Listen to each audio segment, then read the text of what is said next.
First of all, I appreciate your patience. Really, it is because the human brain is having a capacity of attention is very small. It's around 20 minutes something. But you people are sitting here for so long and listening so attentive. I can't believe this, but still, right? Yeah. Good afternoon, everyone. This is Anil Kumar. Since there is so much of information as already delivered by so many people, I don't want to deliver any more information. Just let us talk about some easy things, smaller things, simple things. Okay? That's a storytelling. Okay? Look, a story goes back long back, maybe around 12 to 15,000 years back. Okay, somewhere in Africa, say North Africa, in a caves, the people are sitting around him and they are listening to the person, a storyteller. Right? Now, this is a beginning of everything that you know today.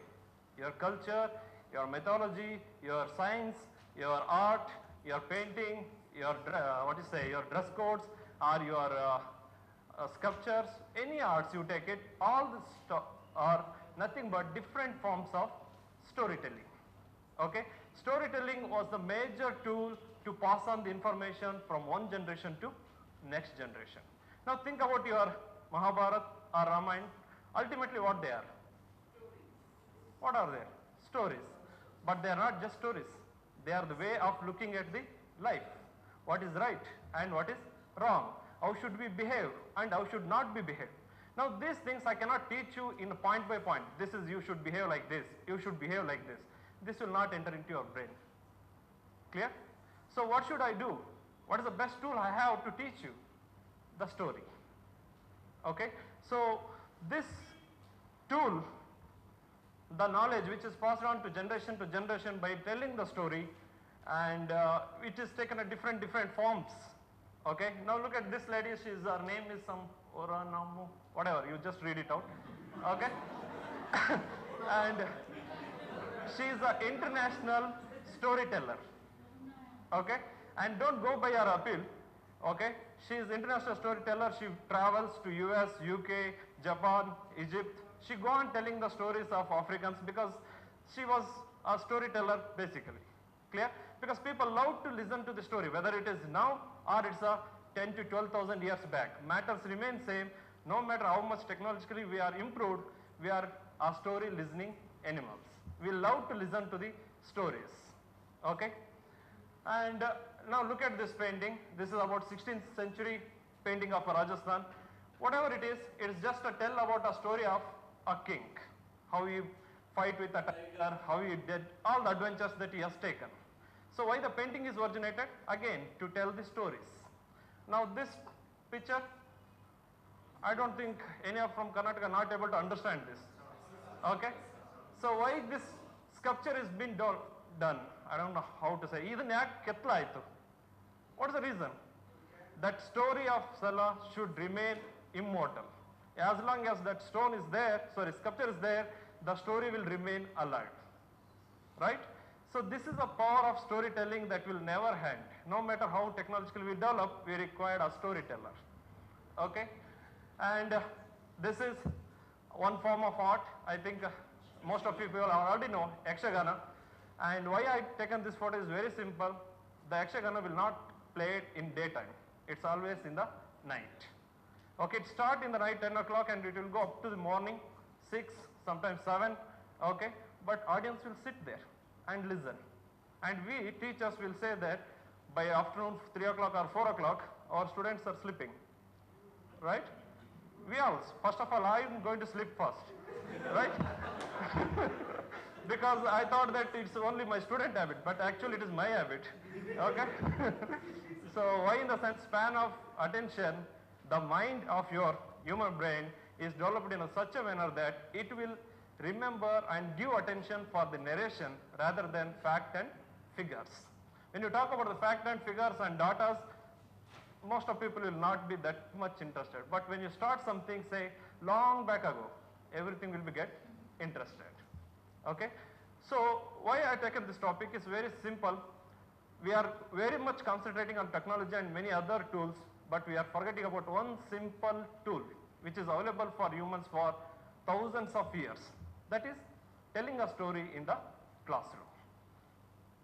Okay, that is bring the heart of storytelling to the classroom. This is Anil Kumar A, Assistant Professor of Management and Government First Aid College, Vamadpadu. Now, why should I tell the stories to the student?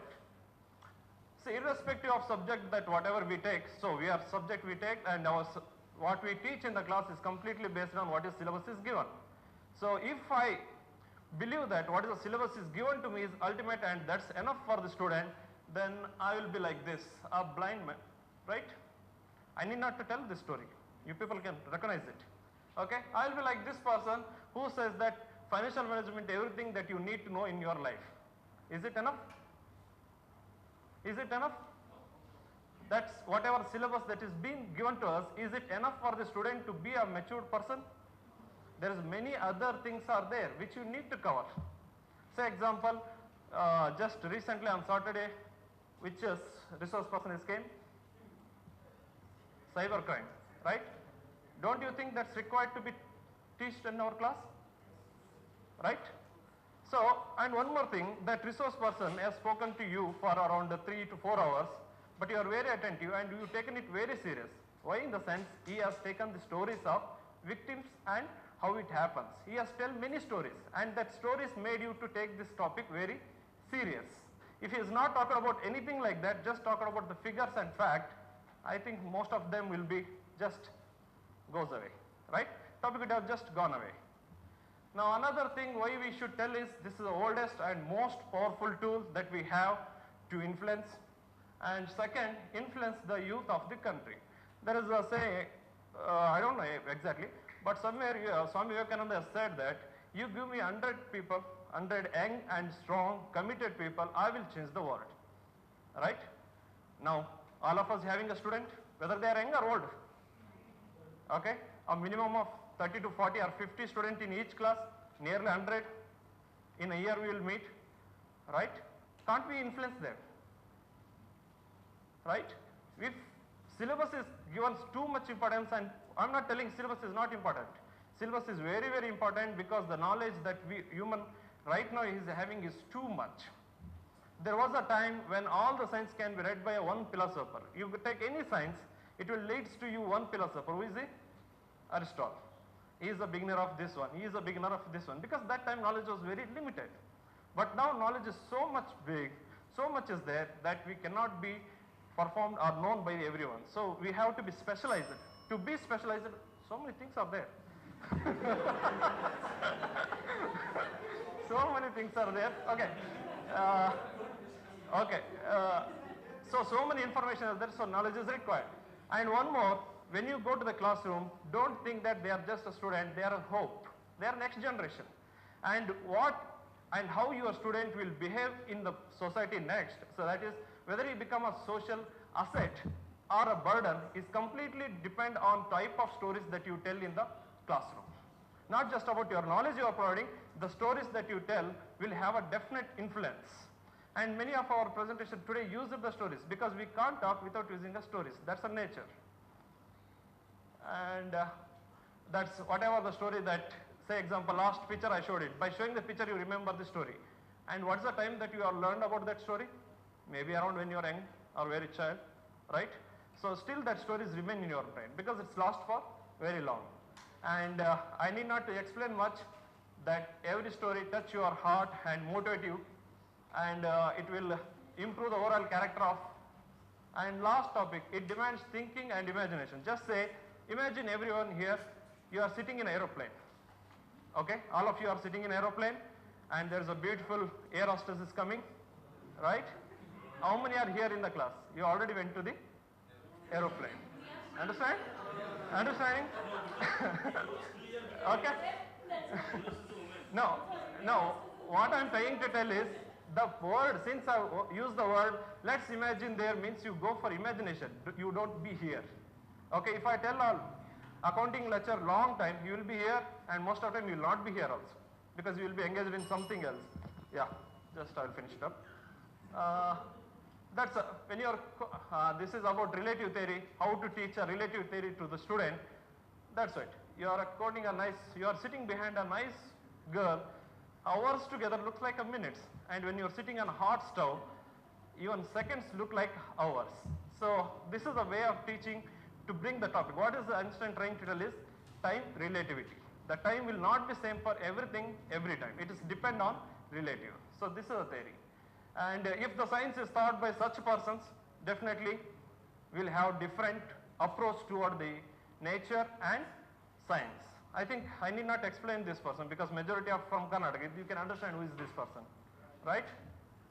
Actually, he was the influence for me. Now, just go for the very short. What are the strategies that I can use it to make the classrooms? Keep it short and simple. I need not explain this strategy because I'm new to the teaching. Just last, this is the first teaching experience for me. So you people are there in the teaching field for long, so you know these things very well.